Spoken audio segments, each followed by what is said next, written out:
बिस्मिल्लाहिर्रहमानिर्रहीम। अस्सलाम वालेकुम। मैं हूँ रुकैया गज़ल। आप सब सलामत रहें, आबाद रहें, शाद रहें। आपकी दुआएं रुकैया गज़ल का सासा अज़ीज़ हैं, इनमें कमी मत कीजिएगा। मेरे चैनल को सब्सक्राइब करना मत भूलिएगा। वीडियोस को भी लाइक और शेयर ज़रूर किया करें। हाँ, थोड़ी सी ये कोताही हो जाती है कि रेगुलर नहीं होती, क्योंकि हम ठहरे कलम के मुजाहिद, तो इस वजह से जो है वो थोड़ा बहुत आप उसको वक्त लग जाता है। जैसा कि मैंने आपसे वादा किया था कि अब आप मेरा कॉलम सुन भी सकेंगे, तो ये हस्बे मौका में मेरा कॉलम है मुस्तकबिल का रास्ता या दायरे का सफ़र, जो कि नवाए वक्त में आप पढ़ चुके हैं। अगर हम पाकिस्तान की जमहूरी तारीख़ आजकल रोनुमा होने वाले सियासी व जमहूरी वाक़यात के तसलसल का अमीक नज़री से जायज़ा लें, तो हम पर आया होगा कि जमहूरियत हमें रास नहीं, क्योंकि हुक्मरान तबका और अशराफिया ख़ुद को हर किस्म के कानून से बालातर समझता है और अव्वल ख्वेश बाद दरवेश पर अमल करते हैं। तभी ख्वेश से कुछ नहीं बचता और दरवेश बस मुँह तकता रह जाता है। लामहला 2-3 बरस बाद ही अवाम की क़ुव्वत बर्दाश्त ख़त्म हो जाती है और हालात इस कदर ख़राब हो जाते हैं कि किरदार बदल जाते हैं। कुर्सियों से उतरने वाले, जो कि अपना मुस्तकबिल दिलकश बना चुके होते हैं, फौरी तौर पर गुमनामी के अंधेरों में गुम हो जाते हैं और नए किरदार नए सिरे से अवाम पर मज़ीद नाजायज़ टैक्सों का बोझ डालकर अपना मुस्तकबिल संवारने में मसरूफ़ हो जाते हैं। इस दौरान हमें 2 किस्म की आवाज़ें सुनाई देती हैं कि सब लुट चुका है, ख़जाना खाली है और मुल्क नाजुक मोड़ से गुजर रहा है, क्योंकि अवाम टैक्स नहीं देते, इसलिए कर्जा लेना मजबूरी है। जबकि आम आदमी 1 रुपये की चीज़ पर भी टैक्स देता है, लेकिन अरबों की जायदादों के मालिक किसी आदमी पर हुक्मरानी करते हैं और सब कुछ फ्री इस्तेमाल करते हैं। फिर कर्जा मिलने और टैक्स इकट्ठा होने के बावजूद अवाम को रिलीफ के नाम पर भी मज़ीद नाजायज़ टैक्स लगाना नागुज़ीर ठहरता है। दूसरी आवाज़ दरबारियों और खुश आमदियों की है, जो कि सब अच्छा है कि सदाएँ लगाते हैं। ये मुल्क को कौम के ही नहीं, हुक्मरानों के भी सरीहन दुश्मन हैं, जो इनाम कराम के लिए अपनी आक़िबत भुलाए बैठे। हमारे खित्ते में शहनशाहों से लेकर मौजूदा हुक्मरानों तक अपनी हमायत में बयानिए बनाने और तलवार के ज़ोर पर तारीख़ लिखवाने की रवायत तो पुरानी है, लेकिन अब फ़िक्र फ़हम के ज़ाविये बदल चुके कि हर सच सलीबे हिस्स पर कुर्बान हो चुका है। लिहाजा मसला वो है जो इन हालात में भी इशारों किनायों में मुज़ाहमत का अलम बुलंद रखते हैं।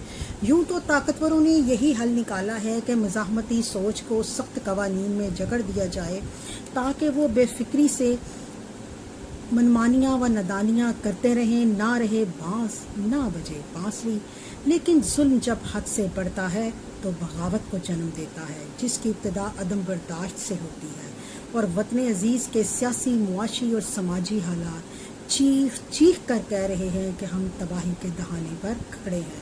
एक कौम ना बन सके, बेहंगम हजूम बन गए हैं, जो मरने मारने को तैयार रहता है कि किसी को मज़हब के नाम पर थाने से निकाल कर जिंदा जला दिया जाता है, किसी को सरेआम गोलियां मार दी जाती हैं, बिला इजाज़त खेत में दाखिल होने पर जानवरों की टांगें काट दी जाती हैं और पर्चा नामालूम अफराद के ख़िलाफ़ कट जाता है, क्योंकि चोर और चौकीदार मिले हुए ना हों तो वारदात नहीं हो सकती। और हमारे मुआशरे का मिजाज बन गया है कि मिले जो मुफ्त तो काजी को भी हराम नहीं। जब मुआशरा इस हद तक जंगल की सूरत अख्तियार कर जाए तो इख्तलाफ व तनकीद को इसलाह समझना चाहिए, मगर हुक्मरान दुश्मनी के मुतरादफ समझ रहे हैं। ये भी अदम बर्दाश्त की ही एक शक्ल है, जिसकी शिद्दत में इजाफा हो रहा है।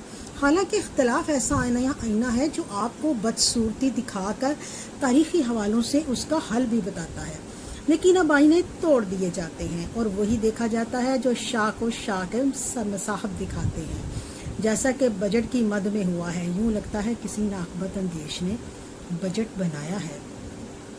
वफाकी बजट में 38 अरब के इजाफी टैक्सों का बोझ अवाम पर डाल दिया गया है।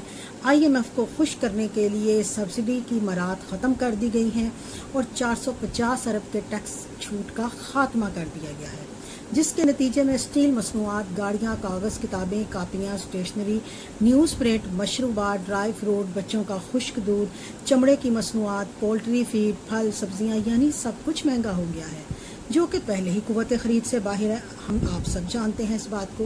पेट्रोलियम डीजल पर 20 रुपये जो लेवी है वो बढ़ा दी गई है। बजट खसारा कुल बजट का तकरीबन निसफ के करीब جو 8,500 ارب ہے، جبکہ سود کی ادائیگی کے لیے ہمیں 19,775 ارب درکار ہوں گے۔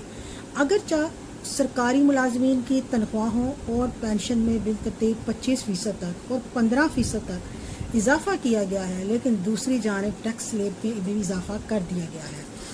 ایک ہاتھ سے دے کر دوسرے ہاتھ سے واپس لے لیا گیا ہے، اور جو کم سے کم اجرت 37,000 کرنے کا شور ہے اسے آجر حضرات دینے سے انکاری ہیں۔ کسان، ٹیکسٹائل اور ایکسپورٹ سیکٹر، بزنس کمیونٹی، صحافی، تنخواہ دار، ڈاکٹر سبھی سراپا احتجاج ہیں۔ حکومتی ترجمان باتیں بگاڑ رہے ہیں۔ یہ میں نے جب لکھا تھا تب وہ صرف باتیں بگاڑ رہے تھے، آج کل تو سیر و تفریح پہ نکلے ہوئے ہیں، جبکہ قریبی ساتھی بخیے ادیڑ رہے ہیں کہ کیسے حکومت ملی اور ہم انتخابات کیوں نہیں کروانا چاہتے تھے۔ نون لیگ کی اتحادی جماعت پی پی نورا کشتی میں مصروف رہتی ہے۔ بظاہر لگتا ہے حکومت کو ٹف ٹائم دے کر عوام کے لیے بہتر فیصلہ کروائیں گے، لیکن بعد میں اکٹھے دعوت اڑاتے نظر آتے ہیں۔ خدا لگتی کہوں تو موجودہ حالات انتشار و خانہ جنگی کی طرف جا رہے ہیں۔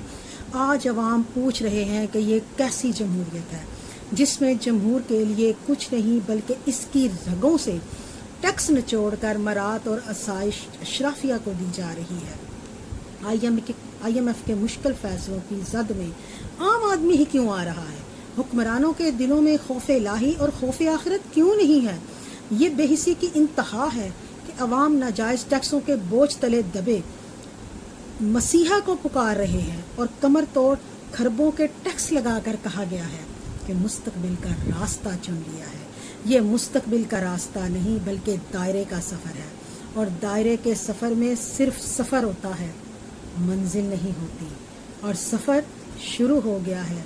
بس یہ دیکھنا ہے کہ اس مرتبہ دائرے کا سفر کب تک جاری رہتا ہے، کیونکہ حالیہ بجٹ کے بعد یہی لگ رہا ہے کہ دائرے کا سفر آخری مرحلے میں داخل ہو گیا ہے۔ بہت شکریہ۔